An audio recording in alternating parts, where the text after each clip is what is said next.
So 20 years ago, I took 3 loops, all made by this guy called BT. Some really cheesy orchestral stabs, a synth bass, and I got a friend to come over to play one of these and to plug it into this thing to make a theme for a poky little motoring show on BBC Two. We rang Cameron Diaz and we said, no, we did, and we said, would you mind awfully if, coming on the show? And she said, sure, love to, but only if I can bring Tom Cruise. So, ladies and gentlemen, here on this poky motoring show on BBC Two, Cameron Diaz and Tom Cruise! Which then became the most widely distributed factual entertainment programme in television history. So this is how I made the theme to Top Gear.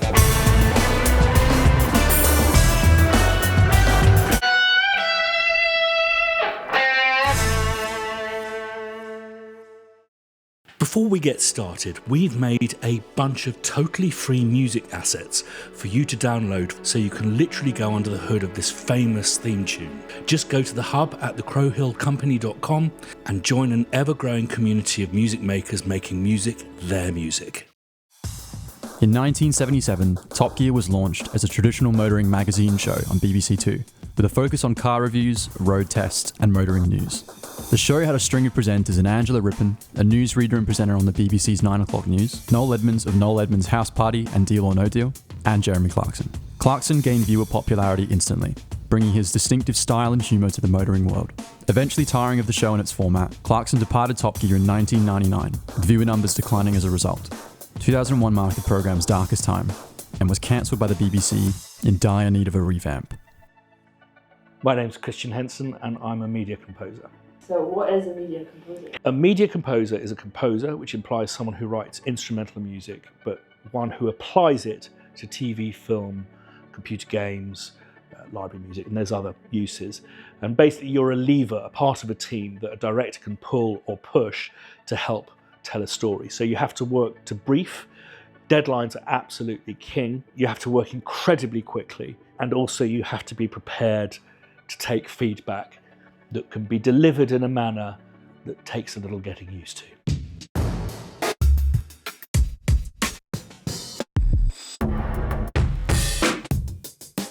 It's that one. It's still jumping a bit, which means it's still a little bit slow. And when it flams, you're close. There we go.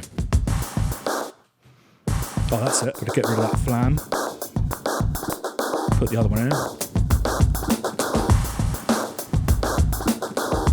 It's a bit flammy, but I think it was a bit flammy.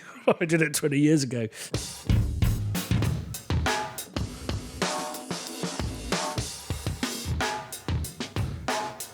I think the clue here is the hi-hat part. I think that is the one. Probably sound like a car crash, pun intended. Brilliant. Okay, so what we're going to do is we're just going to arrange that up. Oh, that cheeky little... I used to put that on everything. A horrible little splash. How did you get the gig? So went to quite a rough school in West London where the factory on the hill was the BBC TV centre in White City. I didn't go to college, my mates did. Instead, I started writing music for porn films. They came back from college, got jobs at the BBC and started throwing me scraps like little bits of travel programmes and stuff. I did a favour for a friend and it meant I had to work late into Christmas Eve. And her producer appreciated this, so he offered me this new series called Tough Enough for the SAS. And then he said, I'm branding Top Gear, at which point I was called in to have a look at Jessica and see if I could bring it up to date. Between a wah and a sequel. Well, with a crybaby wah, you use the foot pedal here to sweep through the different frequencies, creating a kind of wah-wah sound. But with the sequa, you program in the different wah sounds so it cycles through them individually.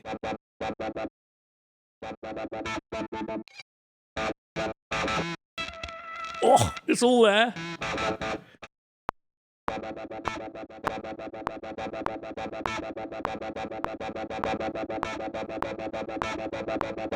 Also, we've got the intro as well. probably hard panned. And then let's keep this in the center.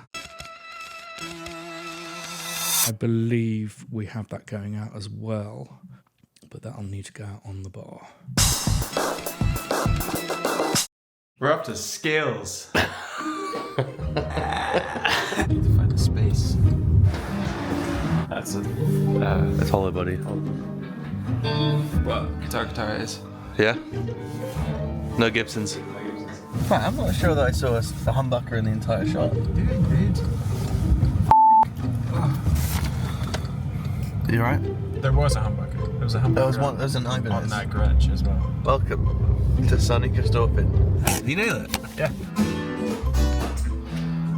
Should we just go for it? It's got an extra digit on it. That's kind of it. Yeah. Like, how bright is the sound that we want? We just want fat. Maybe try that one and that one. Yeah. You feeling it? Huh? You feeling it? I like the color. You like the colour? It's unlike anything that I have. It's nice. Feels sturdy. Go for it. I think we should go for that. Is it that easy?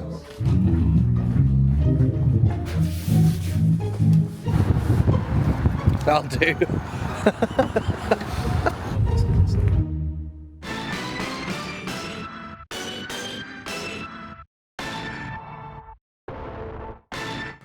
I'm going to actually lay it down with all of these sounds. Oh dear.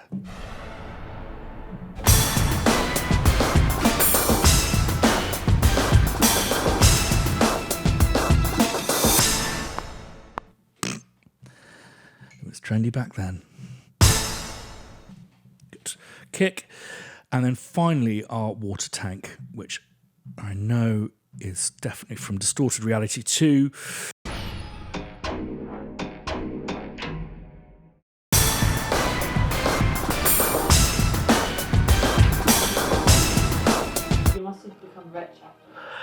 No, the track is written by a guy called Dickie Betts, who formed the Allman Brothers, and the track is actually called Jessica, which was used in the original incarnation of Top Gear in its original form, and they wanted something that was more up to date. How much did you get for it?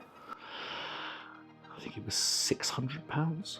And the guitarist got 300. But Dickie Betts, yeah, he will get money every time it's played. I think he's probably done quite well out of it because I believe it's 33 or 34 seasons and 240 episodes. And it's at the beginning, at the end of every single one of those being shown around the world, so yeah. And last but not least is bass, and I know exactly what that is.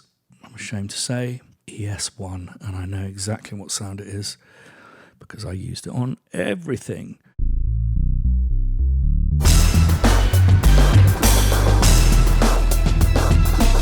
So that last bit that I was just working on, it's like Superboy is the only way I'd describe the music. It's kind of quite silly.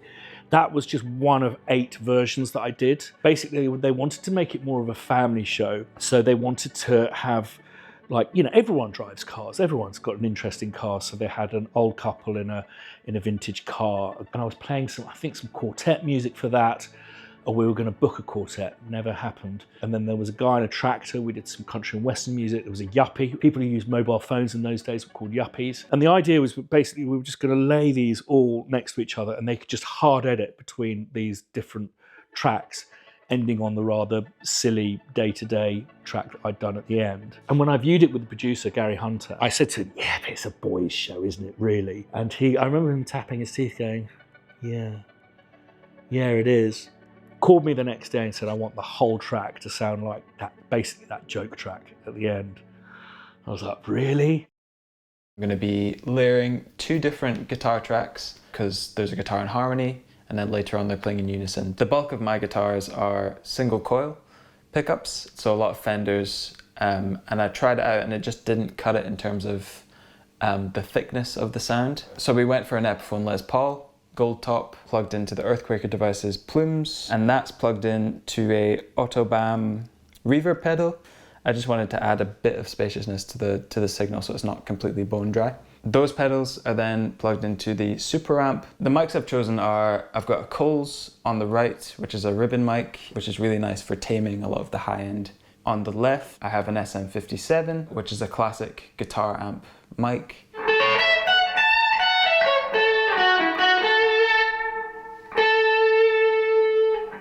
It's weird, you have to press down a lot more on this guitar. It's weird.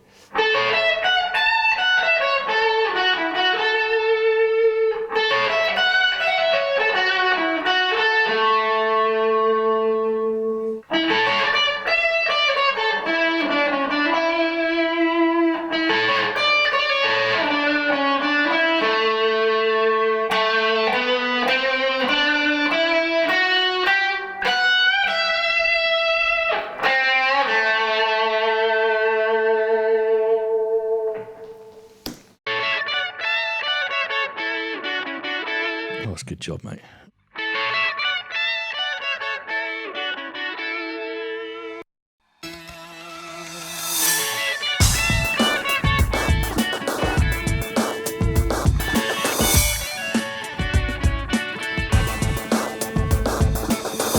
Okay, there's just that last orchestral thing. I've got a couple of theories.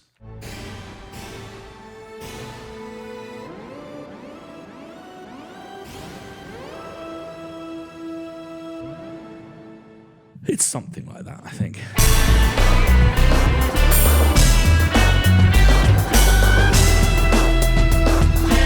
What do you need to study to become a media composer? Well, there's really no hard and fast rules here. There's many fine composers who don't read music, who didn't study theory. And I think there's different skill sets that you can pick from. I really respect people who do go to university and study, people who do learn to read music, learn their instruments very well. But I know people who actually just program stuff directly onto the screen. I think all you need is a good ear and good taste. So listen to great music and an ambition and desire to do it. I've set up this company called the Crow Hill Company, which is the main objective of that is to prove to people that anyone can make music, their music, without having to learn an instrument, without having to study theory or writing music. They say if you can't play, teach, and I say if you can't teach, compose. I mean, a great example is Irving Berlin, who wrote the most played song in the history of song, I'm Dreaming of a White Christmas. He didn't read music. He could only play in one key, and in fact, he had an upright piano that he called the Buick. This is the funniest looking thing I ever saw. This is a piano? Tony, that isn't a piano, that's the piano. Oh, the piano. This is the first piano I ever owned. It's what we call a transposing keyboard. Want to see how it works? Yes. Well, you see, I only play an F sharp in the black key, you see? Oh, the black keys. That's right. Now, with this... Oh, that's wonderful. Could I see that again, please? The keyboard is movable. It's very simple. Here it is. Okay, let's start mixing. Smash the bejesus out of them. Would have set up a bus reverb.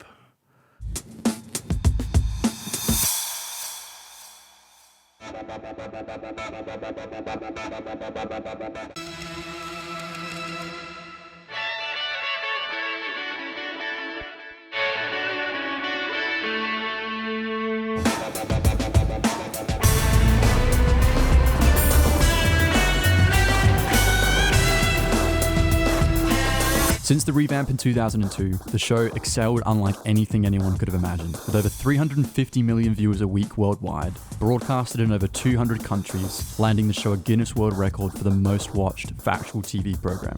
Top Gear has received numerous awards and nominations over the years, including BAFTA awards for both Best Features and Best Entertainment Program. The show had evolved to include more ambitious challenges, road trips, and celebrity guests.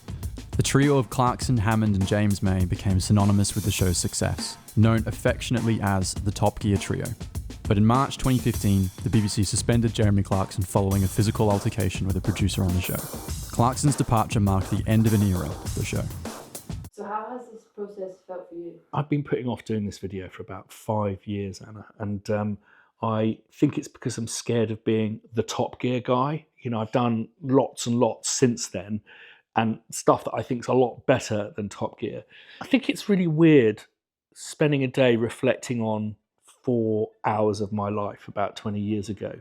And I have to kind of emphasize that, you know, there was every expectation that it was going to fail and wasn't going to become the most distributed factual entertainment program in the history of television. So those 4 hours were fairly innocuous, me just smashing together some samples and getting a friend round to play the guitar, and reflecting on that as a tiny, tiny component in TV history is kind of odd. I don't know, I think that's the thing that taxi drivers know when I speak to them. They go, anything I know, and then I reel off a bunch of British B movies they've never heard of. And then I go, I also did the Top Gear theme. Oh, I know that. At which point I have to explain that I'm not rich because Dickie Betts wrote it.